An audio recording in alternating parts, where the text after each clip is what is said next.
పెద్దబ్బాయి అమెరికాలో సాఫ్ట్వేర్ కొలువు చేస్తున్నాడు, చిన్నబ్బాయి లండన్లో డాక్టరు, పెద్ద బిడ్డే ఆస్ట్రేలియాలో హోటల్ బిజినెస్ పెట్టింది, చిన్నామె కెనడాలో సెటిల్ అయింది. అందరు తలా ఓ దిక్కు పోయినరు, ఎవ్వల బిజీ ఆళ్ళది. అది సరే గాని మరి నువ్వేడుంటున్నావు తాత అంటే, నేనా పక్కూర్లోనే హోల్డేజ్ హోమ్లా అంటాడు. సిటీలా చాలా మంది పరిస్థితి గిదే. పాపం అవ్వ తాతలను చూస్తే గోస్ అనిపిస్తుందిల్లా. తిండి తిప్పలేవ్వు, పెయి మీద బట్టలు చక్కగా లేవు. అగో కాళ్ళు చేతులు కట్టేసిండ్రు.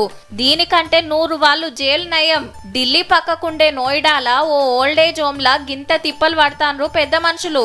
అట్లాని అనాథలేం కాదు, పుక్కట్లేం తిండి పెడతలేరు. షరీక్ అయితప్పుడు 2.5 లక్షల డొనేషను, నెలకు 6,000 గుంజుతుండ్రు బాజాప్తా.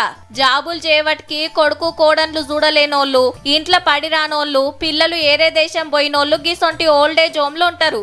యాళ్ళకింత దీని ముచ్చట్లు పెట్టుకుంటా నిమ్మలంగా ఉండాల్సినోళ్లను అరిగోస పెట్టిండ్రు. ఈ ముచ్చట తెలవంగానే మహిళా కమిషన్ ఆఫీసర్లు వచ్చి 39 మందిని సర్కారోళ్ల షెల్టర్ కు తీసుకుపోయిండ్రిగా. బరాబర్ పైసలు వసూలు చేసుకొని కూడా పెద్ద మనుషులను కష్టపెడుతున్నందుకు కేసులు పెట్టిండ్రు. చూస్తుండ్రు కదా జమానా ఎట్లుందో. ఆ అమ్మా నాయనలను ఇంట్లోనే ఉంచుకొని మంచి షెడ్డలు అరుచుకోన్రి. అంత లావు ఈలుగాక ఓల్డేజ్ హోమ్లలో షరీక్ చేపిస్తే ఆరాన్ కోపారన్న పోయి ఎట్లుంటుండ్రో ఏం తింటుండ్రో చూసిరాన్రి జరా.